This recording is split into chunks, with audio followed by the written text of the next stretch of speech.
Alright, so as you saw, we planted when was it, late last year, we planted a whole ton of potatoes in this paddock. Unfortunately, I was out of action for a month. They well, they died. They became a bit lower down in our priority scales. We just weren't here to water them. We didn't turn the sprinklers on. We had a real dry patch. They died off. However, I'm hoping something survived under the soil. We're hoping we've still got a heap of potatoes under there. We didn't get as many as we wanted out of our veggie patches, so we're hoping that, yeah, we can at least salvage something. So we'll see how we go.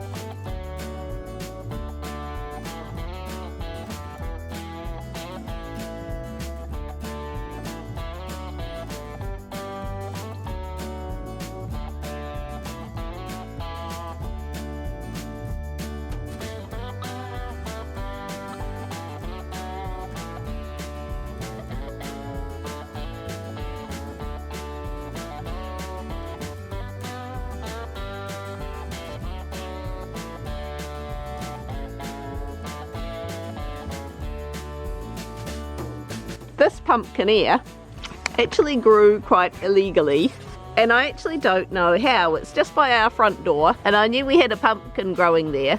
I assumed it was just like all our other pumpkins. However, it's rather big and orange, and I don't even remember ever having a big orange pumpkin that I even dropped the seeds from. Yeah, you can grab it, Olivia. It's ready. Woohoo! Pumpkin. That is awesome. I'm saving the seeds from that one. Today I'm going to be doing something a bit different. I'm just doing some stuff with my brassicas. Now I tend to have a real problem with cabbage butterflies. They munch away on all my broccoli and my cauliflower, and they're a pain. So what I'm going to do is, I've been collecting eggshells. As we've been using eggs and baking and making pies and whatever, I've crushed them all up and I'm going to sprinkle them all around. Now there's a few reasons for that. One of them, apparently if you have slugs, it can be a rough surface for the slug to travel on, so it can deter slugs. But also, in my specific problem being the cabbage butterflies, if you sprinkle the eggshells around, the white colour actually detracts the butterflies, because they see that and they think there's another butterfly there, and it puts them off landing and laying their eggs and caterpillars and stuff. See, you look at that, it's getting munched on. See, I knew I'd find one. Look at that. Look at that little imposter. That's from a cabbage butterfly, thinking it can just impose its babies upon me. I'm not a free babysitter, you know.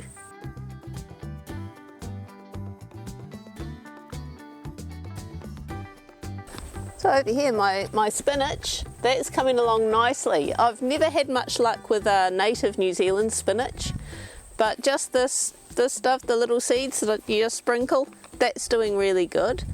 I'm not seeing a lot from my latest batch of carrots, which is unusual. Normally I'm pretty good with growing carrots. However, it's a stubborn time of year. Oh, no, I lie, I can see some. It's all right. But we're running a bit short on carrots in the house at the moment, so just started pulling out some from my previous, like that. So that's pretty cool. So I'm going to grab a few carrots from out of here. Nice handful of carrots, a few little radishes from the other veggie patch too, so always good to grate up into sandwiches. See? A job I'm doing today is simply, I've got a big area here where I dug those pumpkins up from that I'm not going to plant anything now at this time of year that I haven't already got in the ground. because I know from previous years if I plant stuff now it just doesn't take. I just have no luck. So what I'm going to do with the section that I'm not using, cardboard boxes, simply because I'm not a fan of weeding. I'm not sure many people are. But I did this last year and it actually worked quite well. It keeps the weeds at bay, and also the cardboard itself just rots into the ground, and when you're ready to plant your next garden, chuck a bit more soil on top or even just dig them into the ground and they just disintegrate. So it's a good way of controlling weeds.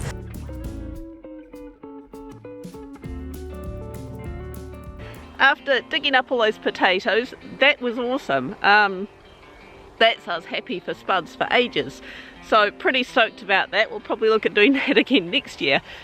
My Jerusalem artichokes, you may recall, we planted some. Didn't think they were really amounting to anything this time round, so I thought, oh well, never mind. We had to plough up this paddock anyway. Ploughed up the paddock, ended up ploughing up the artichokes, chopping them in half, spreading them around, and they've gone nuts. They are mostly still in a certain vicinity, but as you can see, they're dying off. I'm actually going to look at digging some up. I'm actually going to go for some of the ones that are dotted in unusual places. Obviously, they thrive on neglect. They are so hardy. They are hard to get rid of, which suits me fine. They've got a really, really nice sort of nutty flavour when they're roasted. I usually do them roasted. When it comes to storing them though, I'm not going to dig all of them up because they don't really store well unless you store them in dirt. So I'm actually going to just dig up however much we might use. I'm going to do some roast veggies with our dinner tonight. So I'm going to dig some up, just see how they're doing. And as I dig them up, I'm probably going to dig them up from the outer reaches of where they're not meant to be growing. And maybe just leave some in a condensed area in the middle there, although you always leave some behind, so they're going to be popping up for ages, and hey, that's fine. So that one's just popping up in the middle of where the potatoes were growing.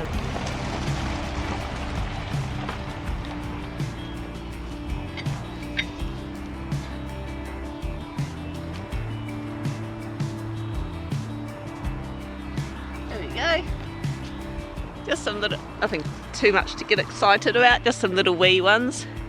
But that's alright, I didn't want that growing in that area anyway, so so I think some of the others are best left for later, but yeah, ain't that cute? Quite awkwardly shaped, not so pretty, slightly purple and whitish sort of colours, but I'll wash them up anyway and show you what they look like when they're nice and clean. There we go, there's some that are a bit more of a respectable size.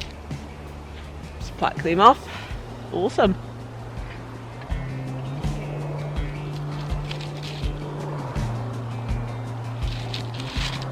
The other thing I'm going to dig up today is my yams. Now yams can be stored, unlike artichokes.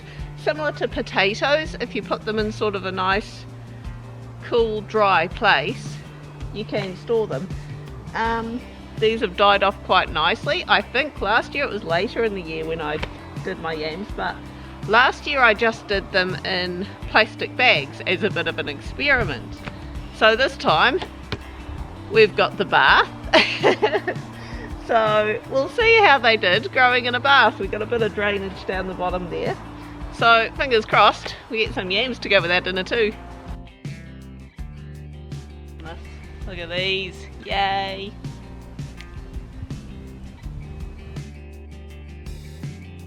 I haven't got much going on in my little greenhouse at the moment, but I am growing something, and if anyone's able to, you know, give me some insight onto what this thing might be that's in my greenhouse, yeah, you could let me know how I care for this, and does it need watering, or you know, what's the go?